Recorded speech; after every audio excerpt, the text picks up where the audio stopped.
Our special guest this week, we'll catch up with Bill Waters, former Maple Leafs assistant GM and a broadcasting legend. And Mike Tanev drops by to answer the question, can we save horse racing? Joe Tilley Sports, coming up.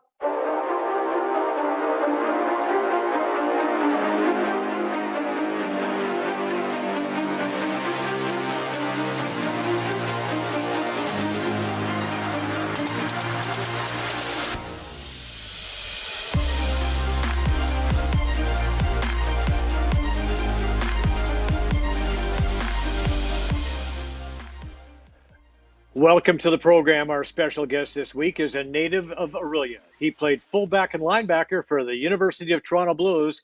He was team captain and an AllStar 3 years running, named Blues MVP, also wrestled at the U of T, and played hockey. Selected second overall by the Argonauts, a former teacher, broadcaster, player agent, assistant general manager of the Toronto Maple Leafs, former co-host of Primetime Sports, a regular on NextSportStar Network. Ladies and gentlemen, Wilbur, Bill Waters. Bill, welcome to the program, buddy. Good to see you. Thanks, Joe. Did Paul write the introduction too? Yeah, no, Paul Pascu just provided the video. I worked on the introduction with several people to dig this up. It's great. Yeah, man. But welcome. Let's start with your football career, Bill. I mean, you were quite the athlete, first of all. I mean, CIS All-Star with the Blues 3 years running. Tell us about a football career. Well, I played football for 3 years in high school, 2 years of junior and one of senior, and I was still only 17, so I was a year ahead of myself. And University of Toronto recruited me to play. We won a junior championship when I was at OD, Orillia, and we won a senior championship. So we had some success. And the head coach at the University of Toronto at the time was Doug White, and he recruited me to go there. And I went and had 4 wonderful years. Toronto, as you know, Joe, it's a long way from Lethbridge. It's a long way from Orillia. Once you get there, everything changes for you. And I had wonderful experiences with the people I met. And one of the things about getting an education of any sort is the experiences that you have, meeting people, making new friends. And I had a bonanza when I was in Toronto. I met a lot of wonderful people, a lot of whom are still friends of mine. But my football career was something that evolved lately, but not lately by any Ontario terms, because you don't really play until you go to high school. And I was big enough and good enough to play, and I cherished it. I almost went to Queens. I was recruited there, among others, and I was glad that I went to Toronto. I met Joe Kane, who took me up with the Blues to play a game of hockey, which was a big thrill. And I wrestled, but football was my game. And when you look at it, it's only 6 weeks in the fall. It goes by so quickly. You have a lot of time to attend to other things, make sure you get your grades and make sure you meet nice people. And one of the nice people I met there was my lovely wife. So what more could I ask for? I've got a nice family from a lovely wife, and I have a lot of friends from the University of Toronto. And I couldn't mention all of them because it would take up most of our show. Well, you mentioned you played football. You played both ways. You played offense and defense. You're an all-star linebacker as well as an all-star fullback. You got drafted second overall by the Argos, but your playing career, from what I understand, ended a little bit early because of a knee injury. Yeah, what happened, Joe, is I played hockey, of course, interfaculty hockey at the University of Toronto. It was about a junior C level. It's pretty good hockey. And I'd play for the team, the school I was at, whether it was Victoria College or it was the School of Physical and Health Education. And on a day in February of the year that I was drafted, which was my 19th year, I got run from behind by a muscle man, and I really sprung my knee. And so by the time I was drafted, I went to camp and I explained it to the Argos, and they did what they called an orthogram. Well, there's nothing wrong with that. I said, okay, fine. Fast forward 20 years. I knew there was something wrong with it because I couldn't run with it. And Dr. Michael Clarfield was our team doctor with the Toronto Maple Leafs. I said, Mike, my knee is killing me. He said, come on in. And he said, I'll look at it. Take some pictures, is exactly what he said. So I went in, he took the picture. He said, come on back Friday, we'll have a look at them. He comes in the office Friday and he says, when did you tear your anterior cruciate? I said, February 3rd, 1963, some buffalo from St. Mike's ran me from behind. That's it. So it was torn, it healed on its own, but I can tell you, when I went to training camp, I wasn't the Bill Waters they drafted, unfortunately. No question. So anyway, you chose to become a teacher initially. You made that decision, but tell us about that decision and what did you teach? Well, I was in my fourth year at U of T. You had an option to take what they called an honors degree equivalent, fourth year, and that's what I did. I played football that fourth year. I was drafted in my third year, so I played football in the fourth year. When I left the Argos, I could play well enough to play at the level that I was at, and I found that Joe, I was from a pretty simple, uh, well brought up family, but we didn't have a lot. And teaching was something that I always cherished. I had teachers who I've never forgotten who helped me get I had no compunction about becoming a teacher.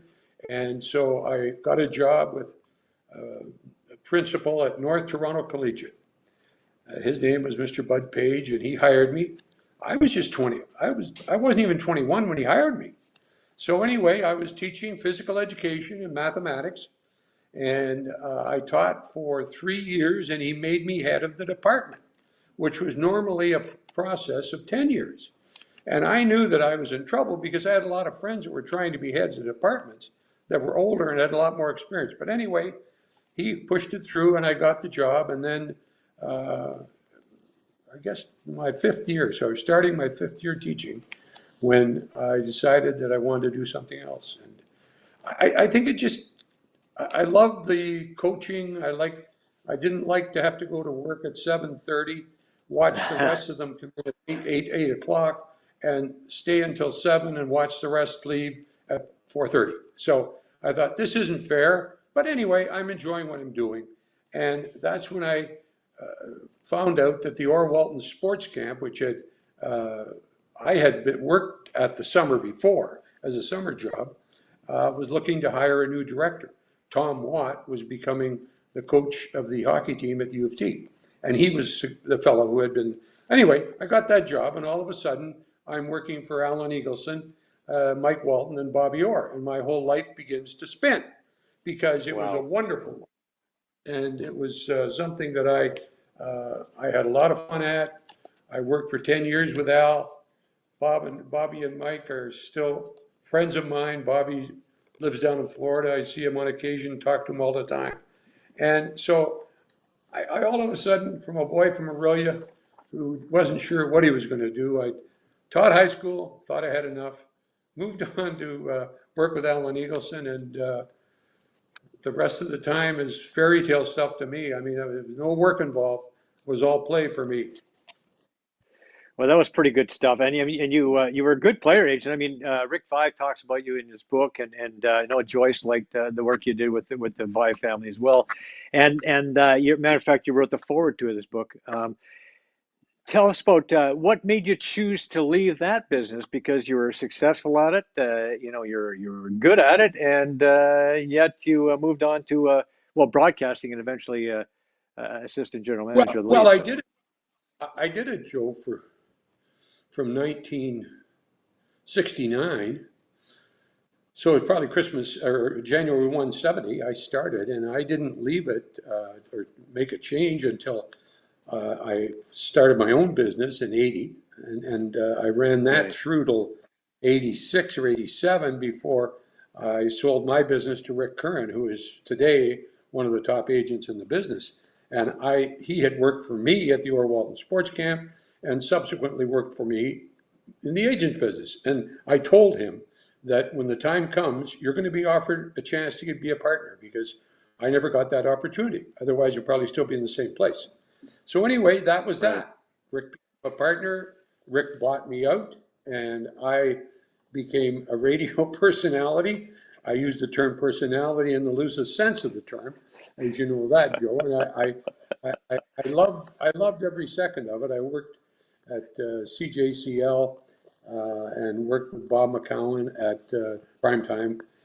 When he started it, and I was his partner. So I no sooner Right. got into it, and I got the opportunity to go to the Leafs. So my first kick at the can from radio and TV involved two items: Bob's show, and we also did Sports Page at TSN. Paul Beeston, Right. Jack W, and John Wells. So I got a lot of free training. And somebody says, Mr. Waters, I'd like to just be like you. Well, what do I have to do? I said, Joe, I don't know that I can tell you. I said, I don't have a plan. I said, every opportunity I got, I worked hard at. I didn't offend too many people. And I said, here I am. I've got a lot of opportunities presented to me. And I said, all I can tell you is if you get one, do it well, because you never know what the second one is. And that really is what happened. It just kept coming. And before you knew it, when I had my 12-year contract not renewed with the Leafs, which was very disappointing, but it's part of the business, I thought, what am I going to do? Well, I didn't have to wait too long. I had the two radio stations and the two TV stations, Sportsnet and TSN, wanted me to work for them. I ended up going to Sportsnet, and I ended up working at CJCL with John Oakley, who was a wonderful partner and friend. And so that's how I got into radio and TV. And I guess my poor performance for 10 consecutive years got me out. I don't know. No, if you're doing a poor performance, it's usually like 6 months and you're out, Bill. You did a great job. By the way, Vic Yeah. says you're moving too close. He's got to back you up a little bit. You got to back up. It's just smidge. There you go. We were losing you. You're Okay, getting too yeah. close. So anyway, okay. So I want to talk about the transition from broadcasting to the Leafs the first time around, right? And so tell us about how that came about and in that experience, and because it was you had a good run there. Well, 12 years at anything in sports is pretty good. Either you've done your job, or your boss is your father, or there are certain Or ways you're you can work. hiding good. But when the Leafs there was a big deal about Mr. Stavros' ownership.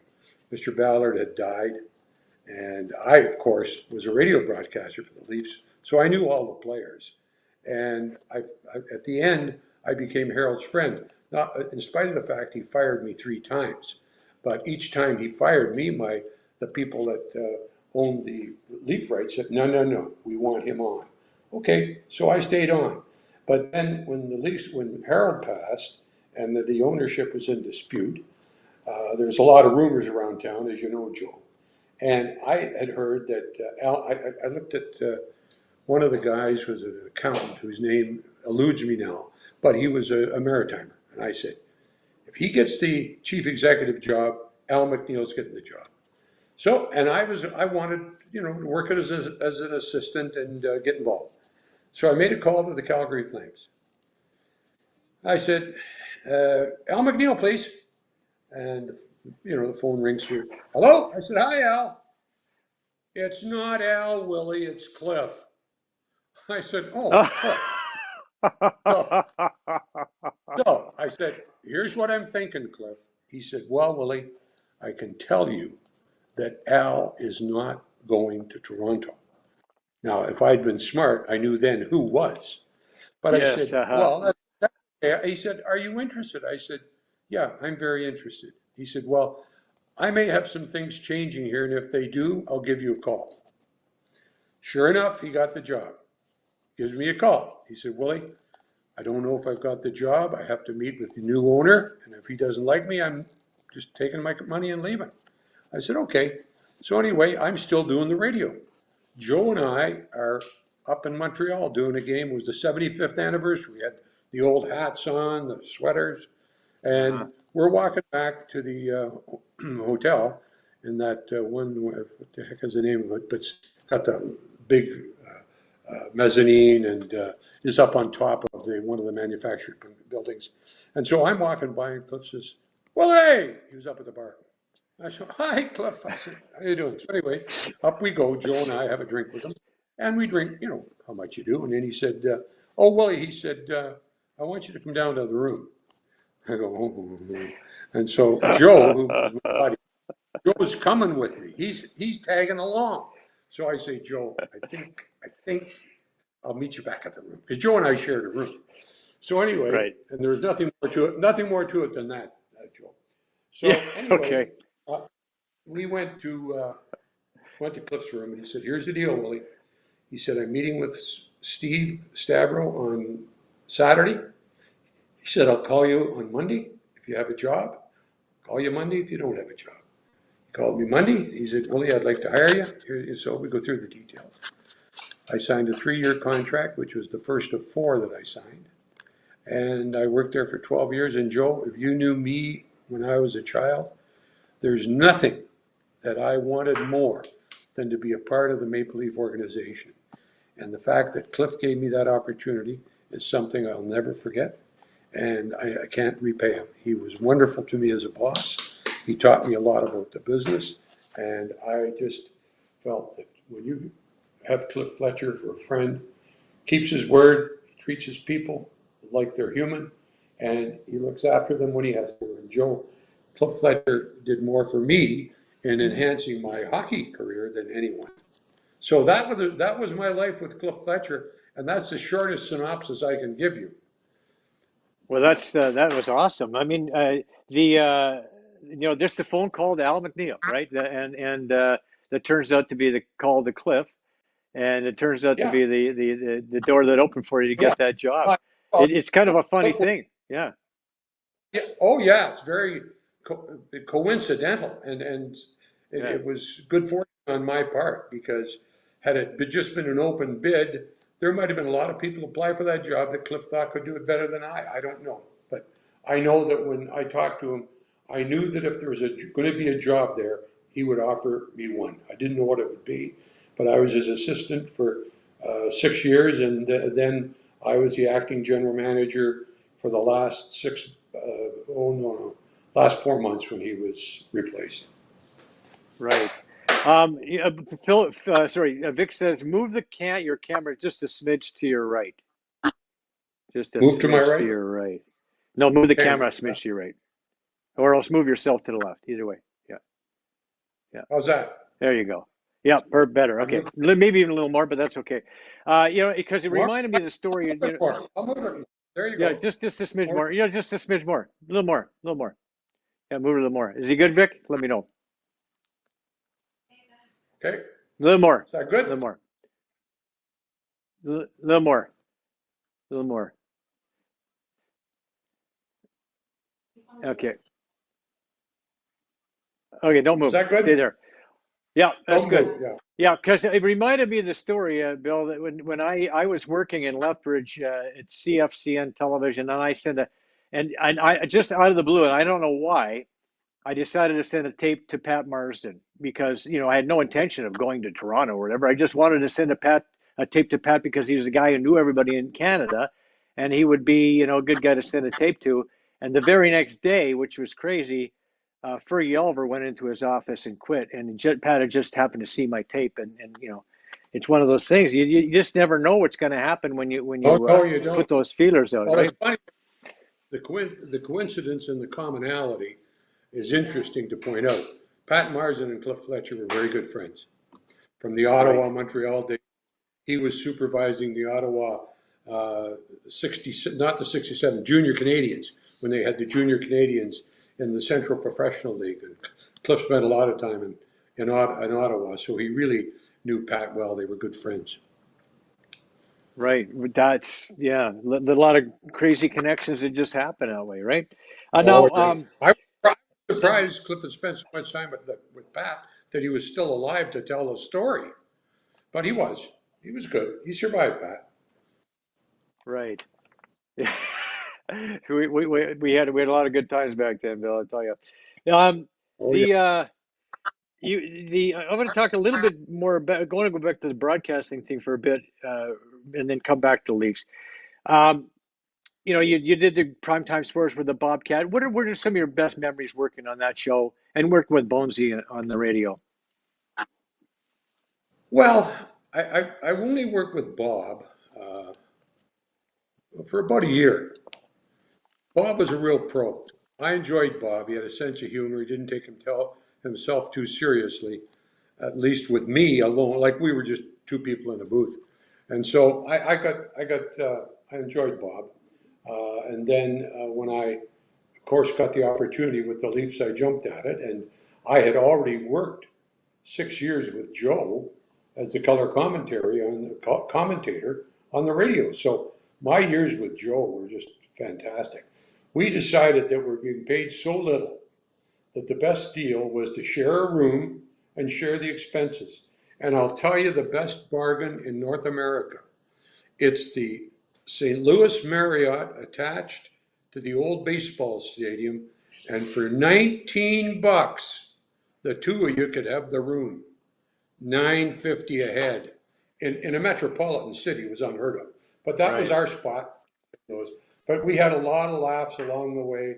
Um, the fellow that we starred with in the movie, the big, tall, just passed away. Uh, Danny I Aiello. forget his name. Danny Aiello. Danny Aiello. One day, yeah, one day we're coming back from Minnesota, Joe and I. To get the Minnesota flight, you had and go to Toronto, you had to catch a 6:30 flight, which was tough. So we're out there at 5:30 in the airport. And Joe said, "You stay here. I'll go give me your ticket, and I'll get the passes." So he's maybe 50 feet up the way with the girl, and he says, "Hey, Wilbur, this girl thinks you look like Danny Aiello." I said, "Who?" He said, "Danny Aiello." I said, "Oh, that's nice." I didn't know who Danny Aiello was. And so anyway, I come home, and the girl next door, who is now a lawyer, her family was there, and I said, "Can you tell me if I look like Danny Aiello?" She looked at me and she said, "Oh, maybe a little." I said, "Oh, good." So anyway, now what do I say when I meet Danny Aiello? When you and I did the movie of the goalies movie, there's Danny Aiello. I couldn't tell him the story because I didn't want to bore him, but that's that's how much everything mixes itself in, Joe. Right. Well, that's from the trailer, and that was my next question.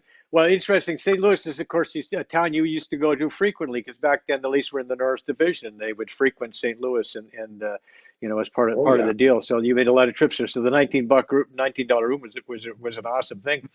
Mhm. So I want to talk about, speaking of broadcasting. Yes, our buddy Frank D'Angelo. He's got you involved now with the Nets, the network, and it's like. He called us to do the movie and Last Big Save. A lot of fun. God, it was Oh yeah, it was. unbelievable how Frank puts things together in a couple of Oh days. yeah. You know, To think that he had the movie done, and we were there just for an evening. Oh no, Frank, I don't know how long I've been there, Joe, but the only thing I know is that Frank has educated himself in the time that I've been there. He is a smart man. Not that he wasn't when I first got there, but not nearly as like when you do him on radio or watch him on TV. oh yeah, He's got great background. He knows so much about the things that are going on in the world, and I go, oh boy, I'm going to have to fake my way through this one. But Frank has been a wonderful friend to me, and I don't have anything but great things to say about Frank. He's looked after Bill, and hopefully Bill's looked after Frank. That's the way she works. yeah. And you know what? He does everything right. I mean, he plays goalie, he plays regularly, and he Yeah, puts and he these movies together. He has says, his own yeah, band, you're right. 14-piece orchestra. Right. He sings, he plays, he has his own. I think I'll do it. I think I'll do a talk show. Boom, he does a talk show. I think I'll make a Oh movie. yeah. Boom, he makes a movie. He makes like 10 of them, and they're doing pretty Well, well. Like I mean, it was a lot of fun doing that movie. Oh yeah, I had a lot of fun. I mean, how many movies have you made, Joe? Well, I played little I know. parts in a I've, couple of different shows. Yeah, oh yeah, no, no. Well, I didn't yeah, even yeah, get the parts. I didn't. That's yeah. what I said to Frank. I said, I'll go in a movie, but I don't want the cameo shot. Oh no, he said, you have lots to do. You can do the color with Jimmy, and you can be the reporter. And I said, okay. But when I was finished, I looked to Jimmy and I said, Jimmy, Frank was honest. He told me that and when I got finished that movie, I knew because you and I were talking to Danny Aiello, we were going to be in the movie more than the hockey part, and that's what I enjoyed the experience of having Danny Aiello as someone I could talk to. And he said to me, uh, you know, Frank, he said, just upstairs with the boys, and he said, you know, Bill Waters, he interviewed me about my hockey team, and I've been here for 2 weeks, and it was the first time I ever felt like I was the owner of the hockey team, which is okay for me because that meant that I must have said something that made sense. So I had a great experience with Danny. Yeah, we ended up on the film for quite a bit. I mean, and it was pretty cool. And all of our lines were on there, and everything stayed. It should have been the last big save, starring Joe Tilley and Bill Waters, don't you think? That's And right. then Danny That would Aiello have been and a good start. Frank We could have could have thrown uh, Jimmy in as the play-by-play guy. He did a great job of that. You're right. Oh yeah, Jimmy Ralph was good for sure. Yeah, it was that was a hoot. We had a lot of fun. That was great. What a good time. So okay, so now I want to go back to the Leafs now and back to your job as assistant general manager and general manager for a period of time. You're also the general manager of the St. John's Maple Leafs. Um, you guys had a couple of good runs over that time period. Tell us about like the '93 team and how close was that team, and how disappointed were you with Kerry Fraser and all the other stuff that went on in that for that '93 Oh, team? I like Kerry was a great official. So let's start it with that. He missed one big call. He missed a spear under the chin that Gilmore took from Gretzky. That's all he missed. He just missed it. And his two linesmen were too busy looking in the glass at themselves, I guess. And I shouldn't say that about them because they're very good people. They missed it too. And we got beat. That was the final. They missed it. We got beat. We connected it. Not too many people else otherwise did. But that was our chance to go to the Stanley Cup against the Montreal Canadiens. And as I said to somebody, if we win against LA, I can tell you, Burnsy's not going to lose to Demers. And we didn't get the chance. So we didn't go, and the Canadians won. It's funny how Yeah. fate has it. Yeah. Well, because the Kings, I mean, really, you guys had that was a tough series. Ended up going 7 games, and the Kings were so beat up. You know, I mean, they could have got away with a 2-0 series lead in Montreal if McSorley doesn't get caught with a stick, of course, Yeah. and then they go back to LA and tied at one instead up 2-0. They would have probably won the whole thing if they had been able to hang on to that. But they were pretty beat up by that time. It was a great Oh, series, of yeah. great times. You had no, yeah. We were a big, strong team. We were extraordinarily well coached, and we had solid goaltending. Center ice was our strength, and like I talked to Phil Esposito on Frankie's show, and Frank, Phil, what do you think is how do you put together a mix to win the Stanley Cup? He said, well, you got to have a goalie, not the best goalie, but you got to have a winning goalie. He said, you got to have a defense that includes one solid defenseman that can carry it for you. And he said, you need two centermen and take your chances. And if you look at the Leafs, we had all of that. And our six defensemen were big, solid, experienced guys, and they carried us a long way. And I never thought as we went along, we played 21 games in 43 days. So we didn't have much spare time. And I never thought as we were going that we could win the Stanley Cup.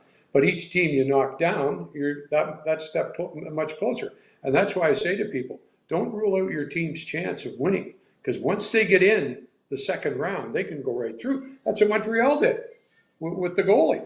Patrick Roy Right. carried them. Yeah, it was. But anyway, uh, that was a wonderful experience. and especially early in my career. And I admired how Cliff put together the team. We had Osborne, Esposito, and Mike, the guy from Kitchen? Boston. No, the big Oh, centerman. Anyway, we'll think of his Sullivan? name. No, But not big. yeah, Okay. yeah. And anyway, he was. Oh, They were good for 30. Krushelnyski. That's right, Right. Kruzhelnyski. And they were a good line. And Andrew Chuck was wonderful. Gilmore was, he was the straw that stirred the drink. And what a wonderful series he had. So, and a lot of people that you could admire and watch play at the best of their career, best show they'll put on. Right. So okay. So now you're going along with the Leafs. You're making deals, and you talk about needing a top goaltender. You guys brought in some very solid goaltenders, Curtis Joseph and Eddie Belfour. Now the you also need some toughness, and we got some video, like a clip here of you. Paul Patsku, our friend, dug it up. You're negotiating a contract with Donnie Meehan. I think Pat Morris was on hand too. This involved Ty Domi. Vic, let's run If that you're and have going a to think of that. compare Domi to Bob Probert, Bill, Are you telling me that 41 points to 28 points, no, there's I'm no talking relevance? about the type of player involved and the need that he fills. If you want to stick to the 28 over 41, then let's make a deal. I'll stick to this, Bill. Ty Domi had 25 even strength points. Berezan had 29. Brings the distinction down to 4 points when they're on the ice on a 5-on-5 basis. 28 is to 42. It's 41, but 28 is to 42. Kevin, hold on That's now. 4 is to 6. That's 2 is to 3. And so unless we're going to drop the Berezan story, let's stick to the numbers. No, I'm not prepared to let you just draw the distinction or the analogy on 41 to 28. Because what do you do in relation to the 275 minutes? Oh, no. Hey, I look at my lineup. I'll find somebody to get 275 minutes. I don't want it to get to that, Don. I know, but I don't want to have to be you to tell the Toronto community that you'll get somebody else to do it as well as he does it. Do you think Gino Ajic doesn't do it better than Ty Domi or as good? No, he doesn't. Okay. Pat Quinn would take Ty Domi in the drop of a hat. Yeah, well. And you know that as well as I do. That's not the function here. The function here is to make a deal. You want 1.5, you're not going to get it. I want $1 million, I'm not going to get it. Bill, I know you too long, and I know. Okay, that was a lot of fun, Bill. That was so. Where did that come That from? was that. That CBC talked me and Morris into doing that. It was not good stuff. Although I thought we handled it well, the three of us, but I should never have been done. And by the way, Domi signed a 7-year contract. He had 2 free agencies coming up. He had a Group 5, and he had his Group 3, and I had to pay him through both of them. So there was more than just 7 years.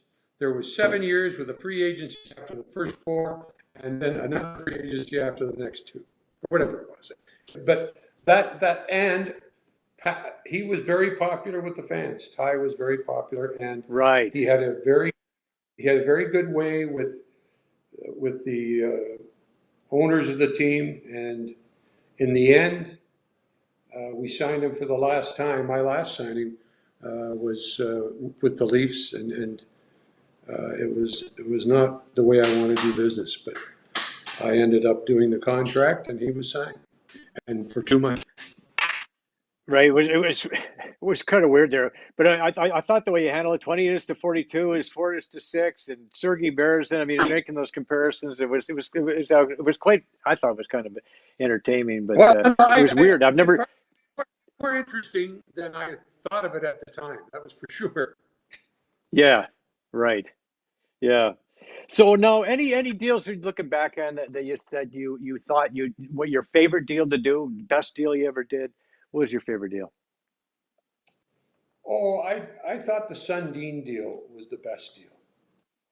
And the reason was at that time in Toronto, the hockey business was like gold. Everybody wanted to know the private business of everyone. And I said to Mats, Mats, look, we're going to try and get this thing done before training camp.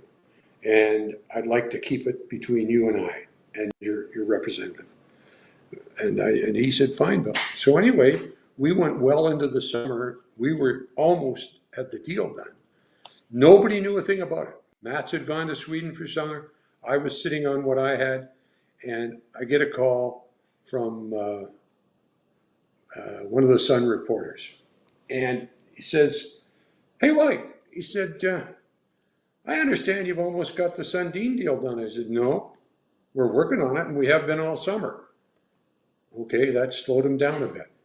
But then 3 days later, Matt said something in the paper in Sweden, and that was the end of our secret. But the fact that it had lasted that long and we'd kept it out of the papers was something that I was proud of, because that's what we were trying to do. And we ended up announcing it in a couple of days. And he was very happy, and we were very happy. We had a great deal, and we had a great player, and one of the finest young men that I've ever met was Mats Sundin. He was great, absolute classic. Everybody knows Matt says the same thing about him, and a true blue Maple Leaf for sure. And you have a great deal bringing him in.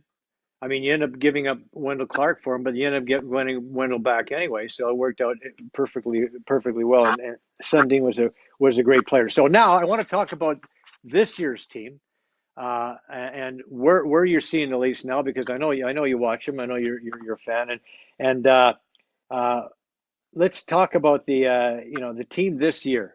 Is this the best version of the Maple Leafs that you've seen? No. Okay. But it's a lot better than last year. And it'll be a lot better next year, because they got a lot of good young players. And they will see, before you can call a team better than the other, Joe, you know better than I, they better exceed their success ratio. The teams that we had when I was there from 91 to 2003 went to the conference finals 4 times. We didn't win, went 4 times. When they go to the conference final 4 times, you can ask that question. Right. And you can ask it any time before, because I'm going to give you an answer that you don't want to hear. I think they're a wonderfully skilled hockey team. I admire the age of the young guys and the skill of a Matthews and Marner. And now that Nylander is starting to carry his weight, it's even better. But I don't think what they lacked last year, they covered off this by adding some team toughness. They needed that. You can't win the cup without having some form of toughness to protect your best players. And the Leafs have done that. And getting Foligno is just like us getting Foligno. We got Mike at the end of his career. They got their Foligno at the end, but he's still got a few more years left. And he plays like his dad. He's tough like his. I don't think he's tough as his dad. Mike was real tough, and a great hockey player. But they've added some quality character people, and Foligno is at the top of that list. And I just think that they're close to advancing to at least 2 rounds. But when they get to a 3rd round, that's when you have to apply the theory that we talked about, Joe. You don't know what's going to happen. If the Leafs are in the 3rd round, that means they've won the Scotiabank division, and they're going to face either Colorado, Tampa Bay, or Boston.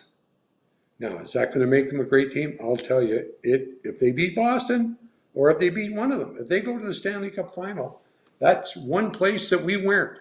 So if you ask me that question a few months from now, and they just come off a Stanley Cup final appearance, you got to look long and hard at them being one of the best teams that Toronto has had in the 2000s. Who do you think is right? I know. It's kind of the proof is in, like, what have you done for me? What have you done for me? Get a nice looking team, a lot of talent, no question about that. I don't think anybody's going to argue that.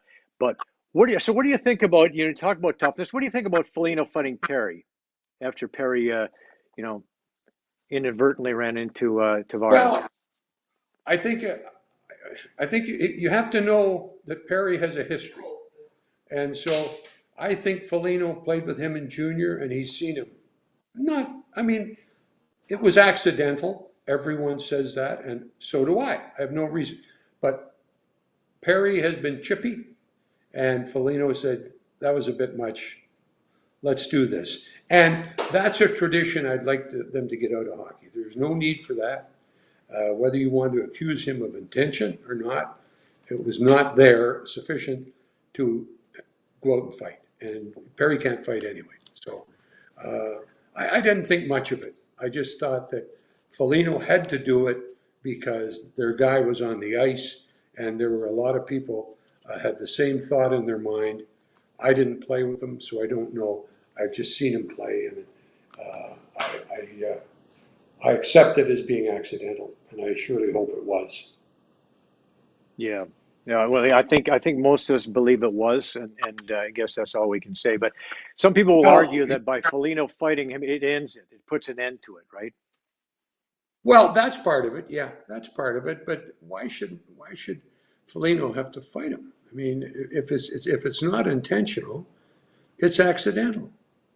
And if it's accidental, he doesn't deserve to be in a fight. I think that the commissioner could say, hey, any of the disputes that from which arise a fight that another player comes on the ice and addresses that accused player, both are thrown out of the game, and or the aggressor is thrown out of the game. They've got to make sure that what you do in that case, you do with good intent and with good support. Now, we talk about Tavares leaving that game and now leaving the series, and who knows how long he's going to be out.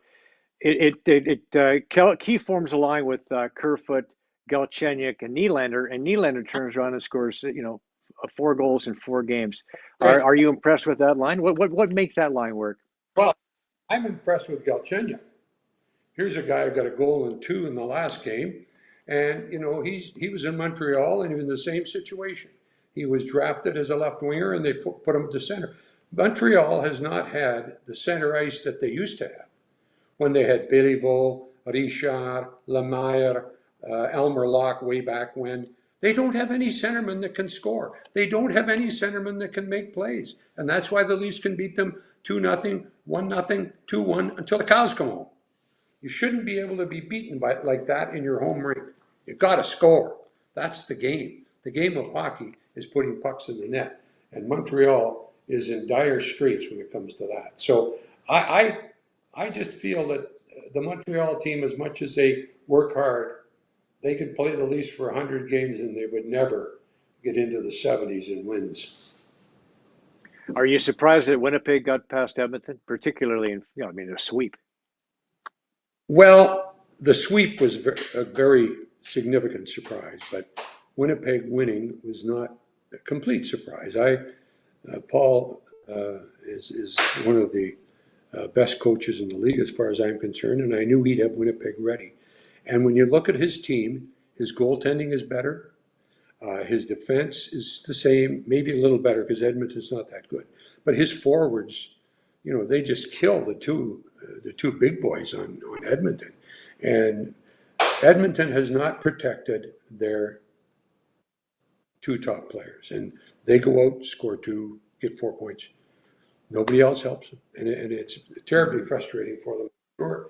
But that's what Edmonton has to address. They have to address a management situation as opposed to a player situation.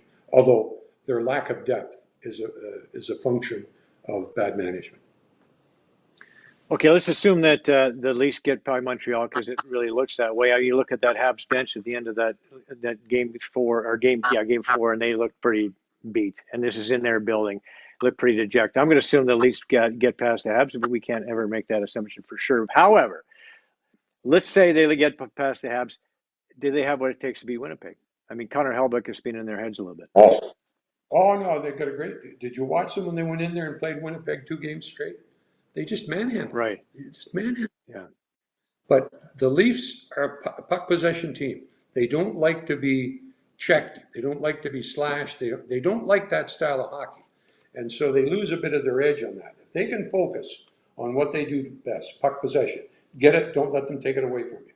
That will make it easier on them because they don't want to begin the penalty race, so they get in the penalty box. And Winnipeg has got a good power play. Toronto's got a horrific power play. Horrific. And they got to straighten that up going in.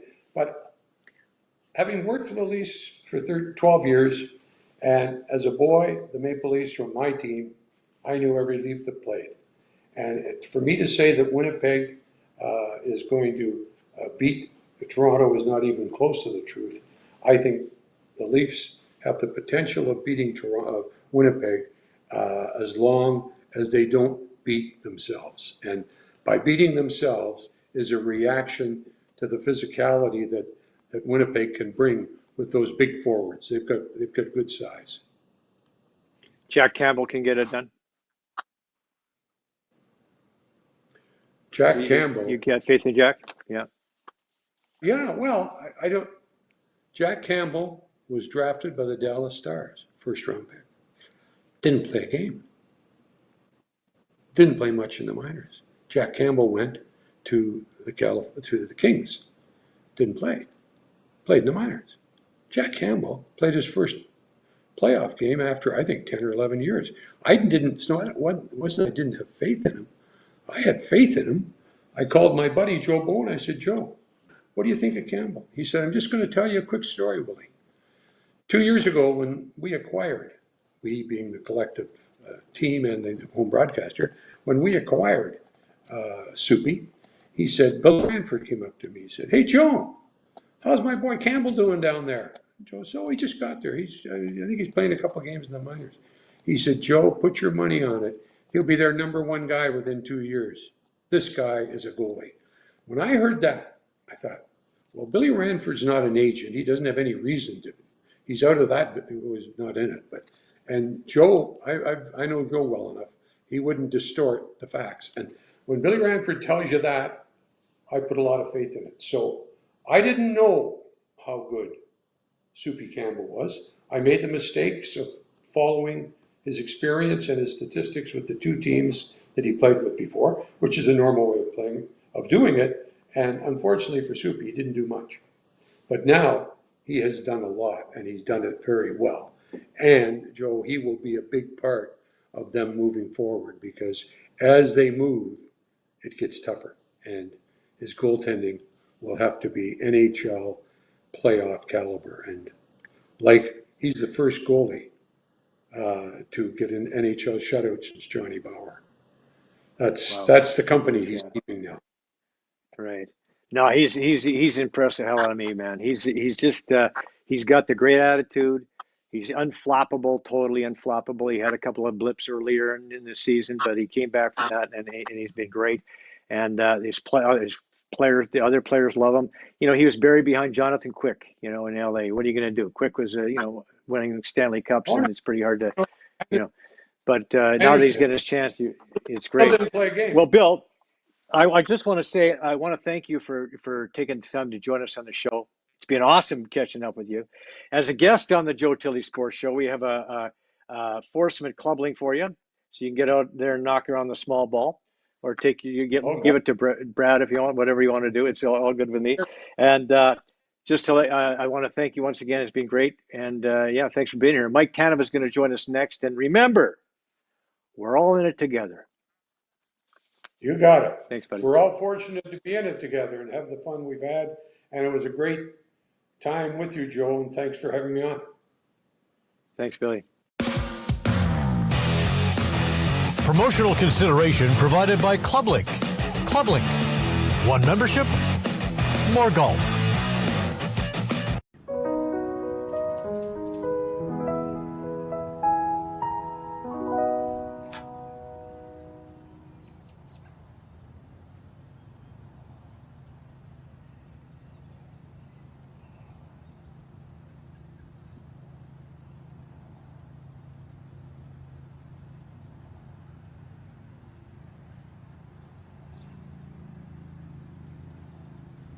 Oh, come Do you realize that 80% of golfers enjoy country music?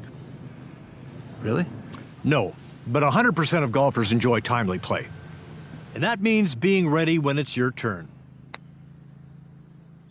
Bring enough clubs to make a shot when you go to a ball that's away from your bag. Leave your clubs in an advanced position, so when you move on, you're not going backwards. Remember, we're all in this together. Are you kidding me? Addiction Rehab Toronto, Toronto's #1 alcohol and drug treatment center, saving lives, reuniting families. The only treatment center in the province to offer medical detox, treatment, sober living, and lifetime aftercare all in one place. Our unique and specialized programs are designed to equip our clients with the tools to successfully lead a life of dignity, respect, and purpose. Let us help save your life or your loved one's life. Call today for more information or to facilitate an intervention. 1-855-787-2424 or visit addictionrehabtoronto.ca. Joe Tilley Sports is brought to you by COSA, Central Ontario Standardbred Association, providing a united voice for harness horse people racing at Ontario tracks. Check out your benefits today at COSAonline.com and check out COSA TV on Facebook and YouTube for all the latest harness news and live action updates. Live racing year-round. Go to hpibet.com for all your wagering options. Become a member today, and your first bet is free. That's hpibet.com.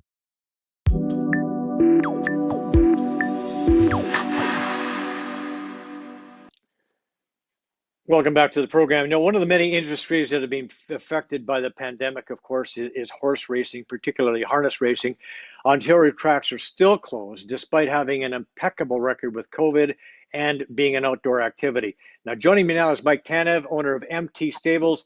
Mike, tell us about the effects of the pandemic from a horse racing, horse owner standpoint and the way the government's handled it. Well, thanks for having me on again, Joe. I mean, actually, getting back to last Thursday when they made that announcement for the outdoor activities with golf and tennis, I was pretty confident that we were going to get booked in with those guys to do it. But unfortunately, the government chose not to do it in their announcement. But, from our standpoint, as an owner standpoint, all we're doing is just, dying in debt type of thing. I mean, for lack of better words, the owners still have the bills. We're not racing. We're getting $1,000 from, Ontario Racing and COSA. But it's just not enough. We need somebody to step up here and stop blaming everybody.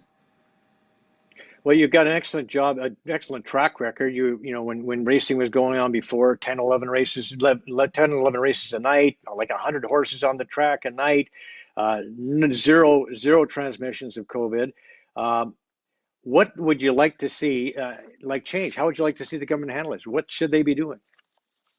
Well, I mean, first of all, I think that horses should have been deemed essential. But aside from that, I mean, when you and I talked, probably about a month ago, the horses are athletes, high equine athletes. I wrote a blog the other day asking the question, are horses athletes or is horse racing a recreational sport? But according to WEG and the government, we're neither. So what are they? I mean, and this is where somebody really needs to get out in front of this. I mean, I honestly think that I've been saying this right from day one. WEG, who has a complete monopoly on betting in Canada, isn't trying hard enough, isn't lobbying to the right people, to get us into a meeting which they did not attend to originally. Jim Lawson said that they weren't invited. I don't know if that's true or not, but he tells me it is. But I just kind of think that somebody needs to say, you know what, let's just do it. Let's get these guys back in action. Let's stop the families, from going broke. People are being laid off on a daily basis by trainers because horses are going down south. Well, Woodbine's allowing money to be bet. Of course, we're bringing in money from betting on other tracks through HBI Bet. And, some U.S. tracks are experiencing record handles. I don't think there's a coincidence there. Is that why we're not racing? Because there is some money coming in from other sources? Well, I mean, that's of my opinion. I mean, on a weekend, there's probably 60 to 70 tracks that you can bet through HPI. I asked Jim Lawson a question about a week ago. I texted him. I've spoken to Jim once. He actually called me, a couple of months ago when we originally went into the lockdown, and we had a conversation. But I've always said that if we didn't have Intertrack, we'd be racing. I asked him that question, and I still have not received a response from Jim Lawson yet. So the word is that June 14th, they're going to be allowing some racing with some spectators. That sounds like a bit of a carrot, but it's really not what you guys want, is it? It's not what you need. No, because it really, if you really look at that June 14th, step one, what the government has gotten into, they say it's an estimated time. That's not cast in stone. And if you read a little bit further inside it, it says that we're allowed spectators. Well, we're a sport that doesn't need spectators. We've ran very, very clean from a protocol standpoint with zero transmissions at Mohawk. We do not need fans to race at Mohawk. All we need to do is someone to say, yeah, you can go ahead. The spectator thing is something that can happen down the road. And unfortunately, the government has allowed training, and they've allowed training at the track. And now, as of this weekend, they've allowed qualifiers. Well, if you've allowed the same people to train the horse at the farm, to take the horse to the track to train, and then to qualify the horses, where's the difference? I don't really see there's a difference there. It's going to be the exact same people. Protocols walking into the paddock at Mohawk are just off the charts, and you can see by their numbers it shows that as well. So why don't we just say, let's start racing now, like the 2nd or 3rd of June. Let's start. Let's go. Like what would keep them from doing that? Like, why don't we do that? We just make that, just do it. Well, I mean, I kind of think that it's WEG. I mean, WEG says that it's the government falling on deaf ears. Well, I can tell you last Thursday, I emailed Lisa McLeod in her office in the PN. I got a response within an hour saying that she does not handle things anymore in the PN. She handles them at her downtown Queens Park office. I with her chief of staff on Friday, holiday Saturday, Sunday, and Monday. Last night about 9:00, I received an email from Noah saying that thank you very much. We will look into your concern and reply. Has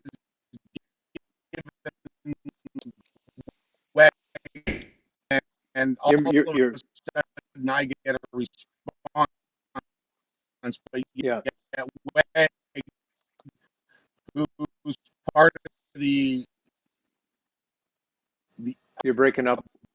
You're breaking. $1 billion run by the AGCO, who's the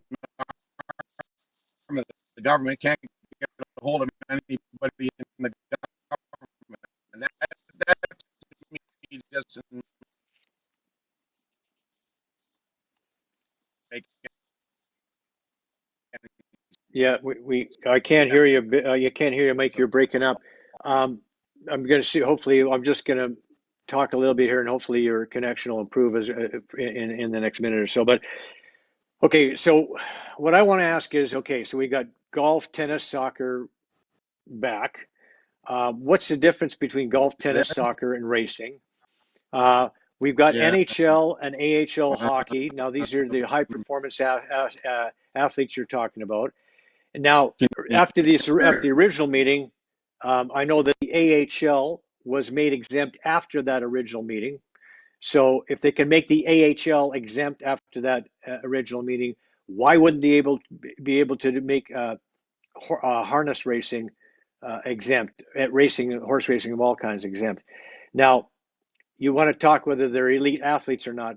Horses are elite athletes. You want to talk if it's a recreational sport, as you mentioned earlier.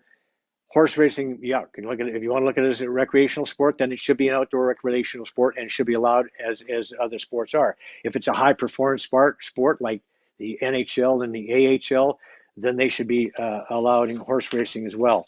You know, if you look at it from the NHL standpoint, 22 players plus coaches, trainers, refs, etc., traveling together.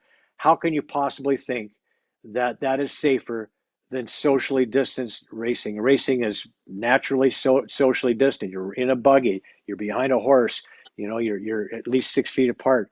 I don't know if you're back yet, Mike. If you are, great. If not, then Vic, let me know. Sorry. Okay, so apparently we have lost Mike, but I want to thank you, Mike, for taking the time to join us. And yeah, I can hear you, but your audio's cutting in and out so badly you can't understand what you're saying. So, fortunately, just a bad connection. Okay. All right. Thank you, Mike. Thanks for taking the time to join us, and thanks for being on the show, Mike. But the bottom line is this.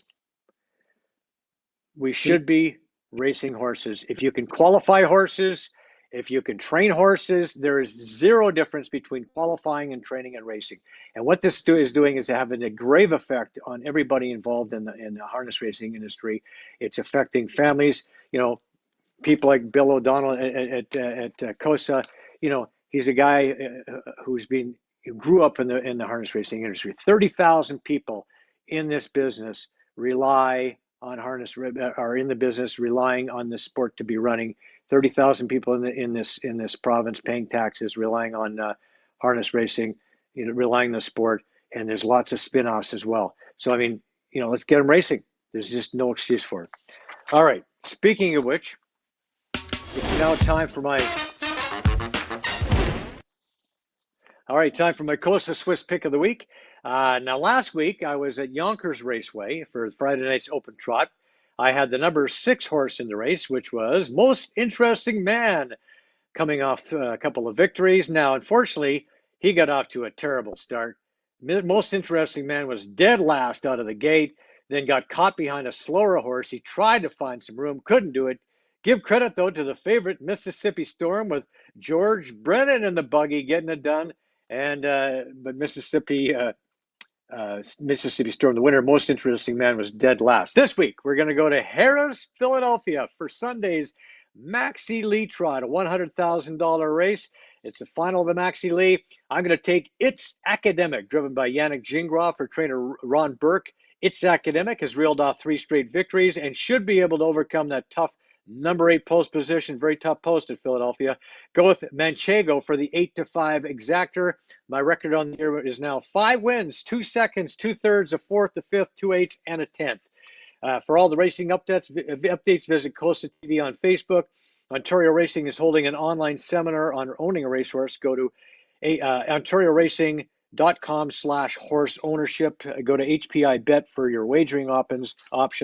As we mentioned earlier, there are many racetracks racing across parts of North America.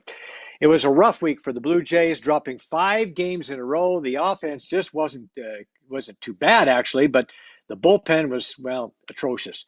Blowing leads all over the place. They got to do something about that. Getting swept 4 games by Tampa at home was a killer. They could have won 3 or 4 of those games if the bullpen had shut the door. The good news is George Springer is with the club on the road and could return any day. And the really good news is, well, Vladdy Guerrero is absolutely on fire. Guerrero smacked his major league leading 16th big bop against the Yankees as the Jays stopped the slide.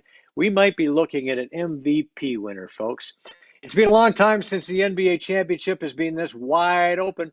It's looking like the Bucks and Nets could get the job done in the East. I mean, anybody can get it done in the West. You can pretty much pick a team by throwing a dart at the board.